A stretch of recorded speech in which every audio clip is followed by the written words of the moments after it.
করে আমি বিঘে 5 জল করা হবে। মাছ আনুমানিক 100 মণ হবে। আগামী কালকেও পুকুর দেখেছি ভালো, রাত 8টার সময় এসেছি তাও ভালো।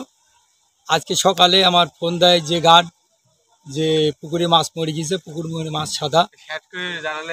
তো আমি এসে দেখছি এমন পুকুরে পানি ছেড়েছি, পানি চলছে, বড় বড় মাছ সব মরে গেছে।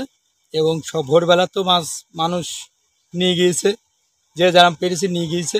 আমি ঘুমোতে উঠে দেখছি এরকম। তো মানুষের যে কোনো ইয়েতে ক্ষতি করেছে, গ্যাস ট্যাবলেট পাওয়া যায় নাই, যে কোনো কায়দায় যে কোনো ইয়েতে বেরিয়েছে। আমার তো এখন করণীয় কিছু নেই। চাষ করছি, এই ছোটোখাটো এই চাষের উপরে আমরা চলি।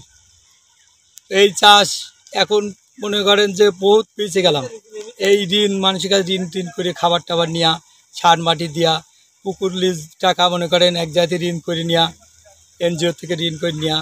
তো আনুষ্ঠানিক দিয়ে এই 8-10 লাখ টাকার মাছ আমার একদম মানে একদিনে আমার শেষ করে দিয়েছে। তো সেভাবে দূর থেকে শুনতে পাই জয়রামপুরি দুয়ার পাশে একটা পুকুর আছে, আলমের নাম পুকুর, সেখানে কে বা কারা বিষ মেরেছে। আমরা ছুটে এসে দেখি মানে বিষ জাতীয় কিছু মেরেছে, মেরে পুকুরটা একদম শেষ করে দিয়েছে।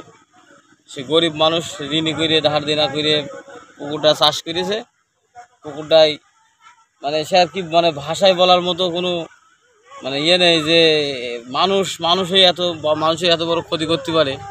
এটা আজকে আমি প্রথম দেখলাম। মানুষ